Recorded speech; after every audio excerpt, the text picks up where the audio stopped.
Shri Vishnu Prakash Tripathi, Executive Editor, Dainik Jagran, kindly come on the dais and please deliver your special address.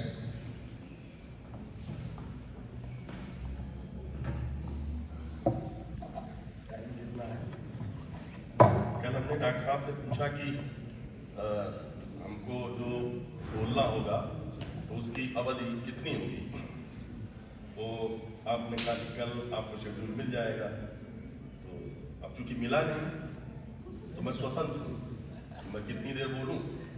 और अभी जो हमारे संचालक महोदय हैं तो उन्होंने स्पेशल स्पीच ऐसा शब्द प्रयोग किया, तो है ना, तो अब स्पेशल, अब वो मुझे कुछ स्पेशल करना पड़ेगा। स्पेशल स्पीच का मतलब होता है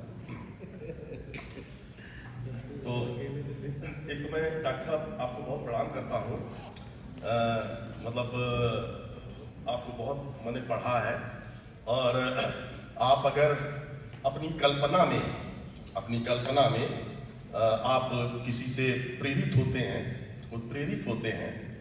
और प्रेरणा ग्रहण करते हैं और बहुत कुछ सीखते हैं और बहुत कुछ सीखने का प्रयास करते हैं, और अगर आप उनसे आपका साक्षात्कार हो जाता है तो वो धन्यता की स्थिति होती है। तो मैं आपको प्रणाम करता हूँ। उपनिषदों में, शास्त्रों में तो ऋषियों के बारे में पढ़ते हैं, उनके कैरिकेचर्स देखते हैं, लेकिन हम जब आपको पढ़ते हैं और आज आपको प्रत्यक्ष देख रहे हैं तो हम ये कल्पना कर रहे हैं कि हमारे पौराणिक काल में ऋषि कैसे होते होंगे। तो मैं ये समझ नहीं पाया कि मुझे इतना गूढ़ विषय है और उसके लिए मुझे क्यों बुलाया गया, मैं नहीं समझ पाया। और मैंने पूछा भी डॉक्टर साहब से, कन्हैया जी से, कि मतलब मुझे आपने क्यों आपने मुझे ऐसा सोचा। तो उनका नहीं, आइए आप आइए। लेकिन मैं आपको ये बता सकता हूँ कि फिर मैंने यहाँ आने के लिए हामी क्यों करी और मैं यहाँ क्यों आया। तो मैं इस तरह के कार्यक्रमों का बिल्कुल अभ्यस्त नहीं हूँ, और चूंकि मैं जर्नलिस्ट हूँ और मतलब लिखने और लिखाने का काम है, तो बोलने का बहुत अभ्यास नहीं है, इसलिए मैं बोलने में संकोच करता हूँ क्योंकि मुझे बहुत अच्छा बोलना नहीं आता है, लेकिन मैं कुछ प्रयास करूँगा। तो जो मैं आपको बताना चाहता हूँ कि यहाँ आने के लिए मैंने हामी क्यों भरी, तो उसका कारण ये है कि चूंकि मैं इस विषय का विशेषज्ञ नहीं हूँ और मुझे स्पेशल स्पीच के लिए कहा गया है, तो मैं कुछ भूमिकाओं के बहाने अपनी भूमिका का निर्वाह करने का प्रयास करूँगा, क्योंकि बड़ा गूढ़ विषय है और मैं इसका कोई विशेषज्ञ नहीं। तो आने की हामी भरने का जो कारण था वो ये था कि मैं यहाँ दूसरी बार आया। पहली बार आए थे और वो कुछ नियुक्तियों का साक्षात्कार था, तो उसमें भी मैं नहीं समझ पाया था कि वो पत्रकारिता विभाग में असिस्टेंट प्रोफेसर की नियुक्तियों का था और मुझे क्यों साक्षात्कार में बुलाया गया। तो क्योंकि मेरे पास पत्रकारिता की कोई डिग्री नहीं है और मैं उस कंजर्वेटिव जर्नलिस्ट जो सोसाइटी है उसको रिप्रेजेंट करता हूँ, जो ये कहते हैं कि जो पत्रकारिता है वो एक हुनर है और उनको किसी प्रकार के जो स्कूली और एकेडमिक एजुकेशन की आवश्यकता नहीं होनी चाहिए। पंडित भीमसेन जोशी और जसराज या रविशंकर, उन्होंने किसी स्कूल में एजुकेशन नहीं ली, उनका अपना हुनर था, गॉड गिफ्टेड हुनर था, और उन्होंने अपने उस हुनर को अपने अभ्यास से और पुष्ट किया। लेकिन मैं इसलिए आया क्योंकि जब पिछली बार मैं आया था तो मुझे यहाँ बहुत अच्छा लगा। यहाँ का जो क्या कहते हैं वाइब्स जो यहाँ की अनुभूति है इस कैंपस में। मैं और भी कई विश्वविद्यालयों में जाता हूँ, मैं कोशिश करता हूँ कि अपने प्रोफेशन के हिसाब से अपने ऑफिशियल उसमें जाऊँ, तो मैं किसी यूनिवर्सिटी कैंपस में रुकूँ, क्योंकि सुबह मॉर्निंग वॉक करना थोड़ा अच्छा माहौल रहता है।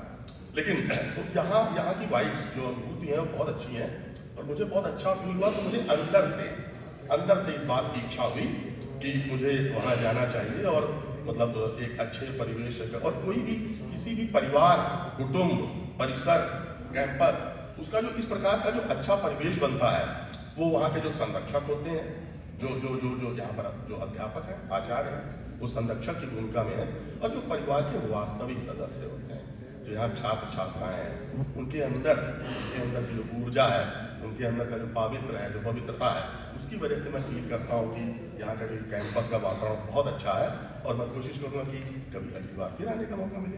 खैर, और एक संयोग है, मैं आपको चीज़ और बताता हूँ, क्योंकि भूमिका बनाऊंगा, तो संयोग क्या है कि मैं जब पिछली बार आया तो 1 दिन के लिए आया था, शायद सुबह आए थे, रात को वापस गए। तो जब सुबह आए तो मुझे जो यहाँ का गेस्ट हाउस है, तो उस गेस्ट हाउस में मुझे जिस कमरे में कहा गया कि आप यहाँ पे विश्राम कर सकते हैं, तो उसका नाम था गंगा। तो मैं वहाँ नीचे फ्लोर गंगा, तो खैर वो बात आई गई हो गई। उसके बाद फिर हम यहाँ साक्षात्कार में आए, फिर साक्षात्कार से निवृत्त होकर के जब दोबारा गए, तो जो भी यहाँ की गेस्ट हाउस की जो भी व्यवस्था रही हो, तो उसमें फिर मुझे कहा गया कि नहीं, अब आपको इस कमरे में रहना है। उसका नाम था यमुना। और अब जब मैं कल सुबह आया यहाँ पर, तो जब आया तो मुझे कहा गया कि आपका 3 नंबर पड़ा है, आपको 3 नंबर रूम में रुकना है। तो मैं जब उस 3 नंबर रूम में गया, तो मैंने उसमें लिखा था सरस्वती। तो देखिए, मैं किसी पारिवारिक व्यस्तता की वजह से मैं महाकुंभ प्रयागराज तो नहीं जा पाया, वहाँ का स्नान तो नहीं किया, लेकिन यहाँ पर गंगा, यमुना और सरस्वती ने मुझे महाकुंभ के स्नान करा दिया। ये मुझे मैं बहुत धन्यवाद करता हूँ आपका, कि आपने हमें बुलाया और किया। तो मैं देख रहा था कि जो वक्तृत्व है वो बहुत कठिन होता है, और खासकर ऐसे वातावरण और ऐसे विषय को लेकर।